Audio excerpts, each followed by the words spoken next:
మన బ్యాక్‌గ్రౌండ్‌ని ఈజీగా వితిన్ సెకండ్స్‌లో అయితే చేంజ్ చేసుకోవచ్చు. అండ్ కెమెరా ట్రాకింగ్, ఓవర్‌లేస్, లేయర్స్‌ని ఎప్పుడు ఎలా యూజ్ చేస్తాం అండ్ ఈ 4 ఫీచర్స్ గురించి ఈ రీల్‌లో చెప్పబోతున్నాను. అండ్ ఈ రీల్‌ని మిస్ అవ్వకుండా ఉండడానికి మన అకౌంట్‌ని ఫాలో అయిపోండి. ఈ రీల్‌ని మీరు మళ్ళీ మర్చిపోకుండా ఉండడానికి ఇప్పుడే సేవ్ చేసుకోండి. And welcome to day 5 of creating reels using CapCut.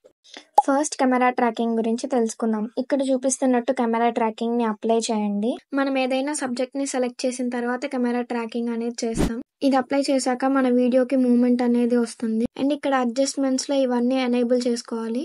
లేదంటే ఇన్‌బిల్ట్‌గా ఉన్న వాటిని లైక్ ఏఐ మూవ్‌మెంట్స్‌ని యాడ్ చేయొచ్చు.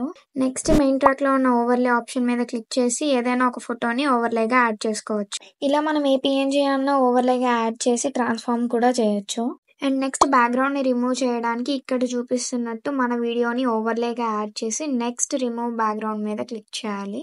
ఇక్కడ ఇంకొంచెం ఎఫెక్ట్ యాడ్ చేయడం కోసం స్ట్రోక్‌ని యూజ్ చేశాము. డిఫరెంట్ టైప్స్ ఆఫ్ స్ట్రోక్స్ అయితే ఉంటాయి. మీకు నచ్చింది యూజ్ చేయండి. మనం 2 ఆర్ మోర్ దాన్ 2 ఓవర్‌లేస్‌ని యూజ్ చేసినప్పుడు ఏది ముందు రావాలి అనే దాని కోసం లేయర్స్‌ని అడ్జస్ట్ చేస్తాం. ఇక్కడ చూపిస్తున్నట్టు చేయండి.